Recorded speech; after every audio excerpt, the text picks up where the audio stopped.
tem um compacto aqui com imagens da CNN. Nós vamos exibir para vocês, como eu disse, que estavam aí em outro planeta, né? Relembrar o que aconteceu. Esta é uma das principais imagens registradas pelo Circuito de Segurança. O ministro-chefe do GSI, general Marco Edson Gonçalves Dias, aparece na antessala do gabinete presidencial, já com a presença de manifestantes no local e depois da destruição. Você vai acompanhar agora como a invasão aconteceu. Às 3h01, o primeiro grupo invade o estacionamento do Palácio do Planalto. Na entrada principal, um segurança do gabinete deixa o posto acompanhado de outros militares. Mais invasores entram pelo outro lado do palácio. Às 3h19, os militares saem da sala e em poucos minutos os invasores chegam e destroem o vidro. Uma mesa, o relógio e uma das câmeras são quebrados. Nesse momento, outro grupo tenta arrumar o estrago, mas o relógio é derrubado novamente. Este homem quebra uma vidraça e outro chama a atenção dele. Na antessala do gabinete da presidência, aparecem ao mesmo tempo o ministro-chefe do Gabinete de Segurança Institucional, militares e invasores. Um capitão do exército, que seria integrante do GSI na época, também circula pelo Planalto. Ele abre uma porta. Os invasores o seguem e recebem água. O capitão não reage quando um homem pega um extintor de incêndio. Ele ainda cumprimenta e conversa com alguns invasores. Um militar do GSI também entrega água a um grupo. Às 4h29, quase 1h30 depois do começo das invasões, o ministro do GSI aparece sozinho no terceiro andar do palácio. Ele tenta abrir algumas portas e entra no gabinete presidencial. Em seguida, retorna e parece orientar os invasores. Eles caminham em direção à saída. Outros funcionários do GSI fazem o mesmo. Bom, eu não sou capitão do exército, mas alguém quer água? Não. É assim que a gente trata bem as pessoas que vêm nos visitar. Então, se alguém quiser água, vou deixar por aqui água mineral, tá? Quem veio visitar, a gente serve água. A gente para o ato delituoso para beber uma água. Vamos lá. Então, este é o tema da capa da semana que aparece agora na sua tela. Vamos a ela. A verdade começa a aparecer. Imagens vazadas colocam o governo Lula no centro dos atos de vandalismo do 8 de janeiro, levantam suspeitas de cumplicidade e tornam a CPMI no Congresso Nacional inevitável. Pois bem, depois disso, qual é a atualização? Aliás, no mesmo dia, ontem mesmo, o ministro-chefe do GSI, o general Gonçalves Dias, conhecido como G. Dias, acompanha o presidente da República há muito tempo, o atual presidente Lula, né? Já lá de trás.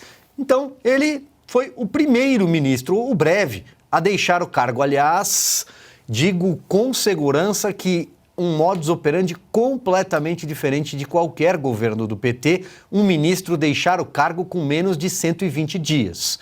Até porque, se isso fosse regra, a senhora Daniela do Vaguinho, ministra do Turismo, ou o senhor Juscelino Filho, dos cavalos, digo, das comunicações, não estariam no cargo. Concordam? Pois bem, vamos à charge no traço do Schmock, o que aconteceu com o general Gonçalves Dias. Vamos lá. É isso aí. Isso daí, lá em algumas cidades do pessoal que está assistindo aqui, e se é boi de piranha que chama? Vamos lá. Se for, alguém responde aqui no chat. Aproveitando para deixar aqui um abraço para o Stefano de São José do Rio Preto. O Erickson escreveu de Toledo. Toledo eu acho que é no Paraná, não é isso? Ronaldo Celso Lima, da belíssima cidade de Belém. Adoro Belém. A Carminha de Pojuca, na Bahia. A Evelyn Lima com a gente de novo, de Campo Grande. O Arlindo Souza no Guarujá, aqui em São Paulo. O Renato em Salvador. Cris Grêmio, já que você voltou de férias, eu começo com você. E aí, eu complemento aqui, Silvio, que eu li, agora perdi já as mensagens, que são muitas. Nossa audiência gosta de falar tanto quanto nós, isso é ótimo. Mas tem muita gente do Rio Grande do Sul falando que está passando frio lá também, isso aquece meu coração, não sou a única. Então, tem gente aqui até do litoral do Paraná, outros do interior, BH, muita gente do Rio de Janeiro, já li vários lugares aqui, enfim, são todos muito bem-vindos ao Oeste Sem Filtro. Silvio, o que aconteceu de ontem para hoje é estarrecedor em todos os sentidos. Não apenas pelas imagens, mas por essas narrativas que vão sendo plantadas por figurões aí do PT no Twitter, por senador saltitante, né, nas entrevistas. É inacreditável. Agora eles estão preocupadíssimos com a pressa em instalar a CPMI. Nossa, eles que lá vamos lembrar, né? No dia 8 de janeiro já começaram a falar em CPI. Na época era CPI e falavam de CPI do Senado. A gente sabe por quê, né? No Senado, desde sempre tem mais companheiros. Aí a gente começou a ver ali, primeira semana após o 8 de janeiro, todos esses figurões, todos, Randolph Rodrigues e os líderes, né? Líder na Câmara, líder no Senado, ministros, todos justiceiros, já tinham decretado intervenção federal no Distrito Federal, prisão desse, prisão daquele, e 48 horas, 2 dias para se explicar, 3 dias para se explicar, aquela parafernália toda que a gente se acostumou a ver aí nos últimos tempos. Depois a Fabi discorre aqui sobre as aberrações do nosso judiciário, da nossa ditadura da toga. E depois eles mudaram o discurso, começaram a ficar com medinho. Por quê? Justamente porque naquela época, já na primeira semana, circulavam nas várias redes sociais, na internet, muitos, centenas, se não milhares de vídeos mostrando coisas muito estranhas. Mostrando gente com camisa do presidente Bolsonaro ou bandeira nas costas, gritando fora Bolsonaro. Já mostrava funcionários, Polícia Legislativa, funcionários do Palácio do Planalto, acho que até do STF, de alguma forma ali facilitando a entrada deles. Claro, não tem áudio em muitas das imagens, mas muitas mostram, venham, podem entrar pacificamente. E as pessoas... No Congresso, especificamente, eu lembro de um vídeo de todo mundo sentado no chão, gritando não quebra, não quebra. Porque, claro, tinha black blocs no meio. Quem são os black blocs? Todos nós sabemos. Aquelas figurinhas revoltadas com tudo e com todos e que acham que o mundo precisa ser quebrado para melhorar. Sempre estão no meio de manifestações, desde junho de 2013, quebrando o que conseguem quebrar. E muitas vezes foram parar em delegacias. Hoje não mais. Hoje leva-se para a delegacia, inclusive para presídio, pessoas que sentam no chão e gritam não quebra. Tiazinhas que juntam seu dinheirinho lá das suas economias para comprar uma passagem e ir com as amigas para Brasília, para frente do quartel, preocupadas com o futuro que os netos terão num país onde ninguém mais acredita no judiciário e nem na justiça eleitoral, nem no sistema eleitoral. Então, em vez de trazer respostas às dúvidas, aos questionamentos, não, eles atacam com acusações levianas de terrorismo, de golpismo, de terraplanismo, essas bobagens todas que ficaram jogando aí no ar durante 4 anos e acham que ainda cola para cima de alguém. Aí a gente viu essas imagens estarrecedoras, viu essa mudança de atitude dos governistas e, obviamente, agora a gente começa a imaginar os porquês, os motivos por trás. Nós vamos discutir aqui ao longo do programa, mas o primeiro de todos a gente já sabe, eles estão sabendo que a CPMI é inevitável e querem ocupar os espaços para fazer mais um circo em cima, né, rindo da nossa cara e em cima da nossa pacificidade, digamos assim. Eu acho que o brasileiro está muito cansado desse teatro e não vai tolerar ver isso de novo. Pois bem, Guilherme Silvio, fala aí, Presidente Prudente, São Paulo. Boa noite, Presidente Prudente. Fábio Spa de Campina Grande, a Elizabeth Lucci está assistindo a gente aqui no Paraíso, aqui pertinho, na Avenida Paulista. Fátima Rocha gosta muito do nosso programa, a gente também gosta de você, Fátima, lá no Rio. Eliane Reis, em Araras, em São Paulo. A Graziele dizendo que está frio em Caxias do Sul. E a Creuza Assis, em Vila Velha. Bom, Fabi, você estava agora há pouco no Sem Filtro, estava acompanhando... o governo de fato muda a sua posição, mas isso é absolutamente estratégico, porque o governo sabe que não tem nenhuma condição de tentar frear essa CPI a essa altura, já não tinha. O governo ofereceu cargos em todo o segundo escalão da máquina, ofereceu diretorias, conselhos em estatais, bancos públicos, não deu certo. Tentou entregar emendas parlamentares adiantadas, né? Aquele dinheirão que sai do orçamento, aliás, do nosso bolso, né? Sai do pagador de impostos, não conseguiu. Aí ameaçou represar as emendas. Se não tirar a assinatura, nós não vamos entregar a sua emenda. O Arthur Lira foi lá, mostrou os dentes e o governo teve de recuar.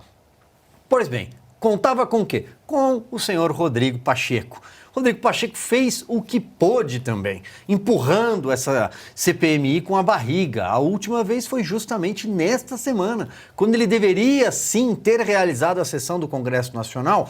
E um dos itens era ler o pedido de CPMI, mas ele conseguiu adiar mais uma vez. Semana anterior tinha ido para a China de carona, viajar com o Lula. Agora não dá mais. Então o que o governo quer agora? Tentar uma relatoria ou a presidência, se deixar vão ficar com tudo. Porque a gente sabe que aquela turma vai voltar. Renan, Randolph, Omar Aziz, nós vamos ter que assistir tudo isso de novo. A diferença qual é? A diferença, né, Fabi? Voltando e devolvendo a bola para você, é que eles agora não estarão na posição de acusadores. Até aí a gente sabe que eles invertem, né, o que eles querem. Eu só queria aproveitar também e falar que o Michel Barbosa falou que eu tô com roupa de motoqueiro, então eu tô de motoboy de treta, porque eu tô torcendo pra treta. E a gente vai fazer esse papel, porque a mídia, né, a mídia militante, está conseguindo passar pano para esse governo que um dia fala de um jeito, do outro dia fala do outro jeito. Os próprios ministros estão batendo cabeça lá no Oeste Sem Filtro.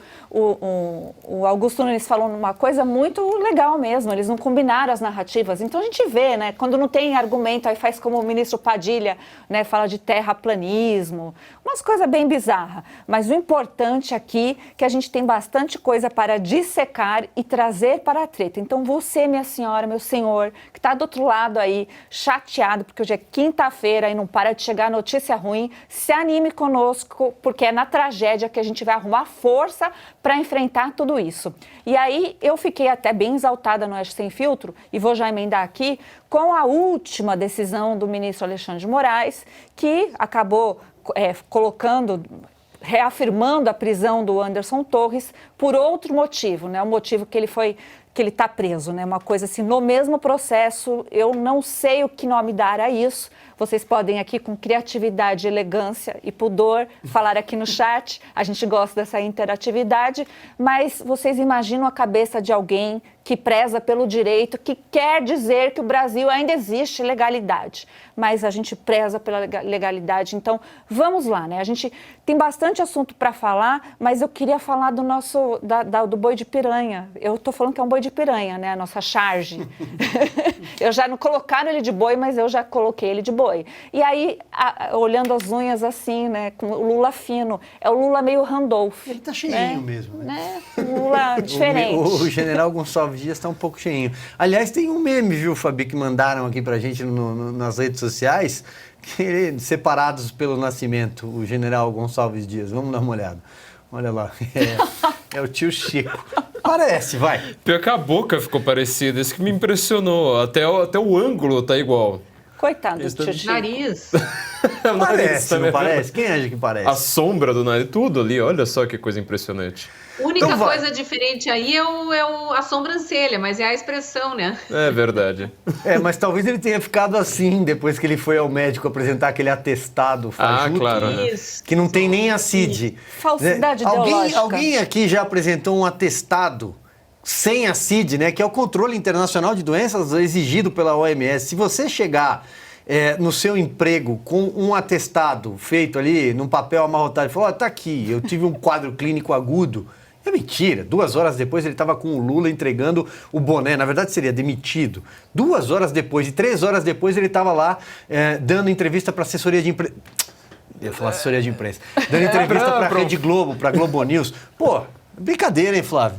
Não dá para acreditar numa coisa como essa. Eu escrevi um artigo, saiu hoje pela manhã, no site da Revista Oeste. Assine a Revista Oeste, mas esse artigo está inclusive disponível para não assinantes, né? No qual eu estou querendo responder uma das perguntas mais complexas.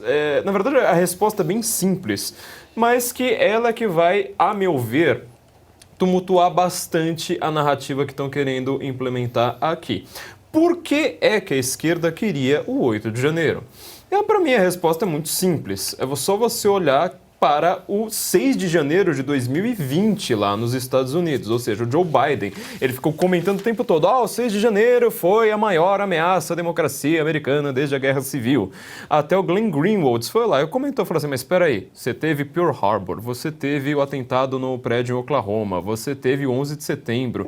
E aí, quando o Greenwald começa a comentar, ele chega a uma coisa que responde a nossa pergunta. Ele falou assim, e o programa de vigilância dos americanos, do cidadão americano, que foi implementado em resposta a essas ações? E isso, para mim, é a maior ameaça à democracia.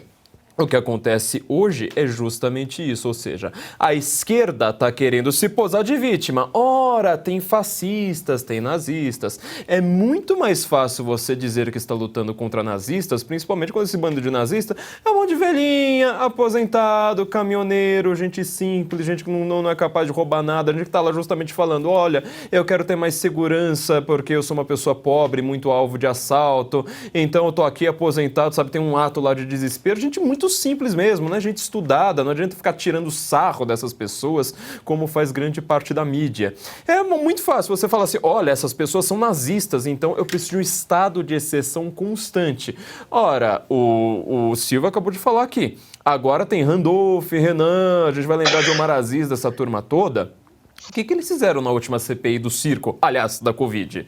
Eles pediram quebras de sigilo, eles pediram buscas e apreensões. São medidas autoritárias que você só faz contra terroristas. Eles fizeram isso contra terroristas? Não, fizeram isso contra assessores, contra jornalistas. Todos os jornalistas que os criticam, tá lá Renan Calheiros pedindo uma quebra de sigilo. E foi uma quebra de sigilo assim só, do tipo, olha, eu quero saber o que você tem na sua conta bancária.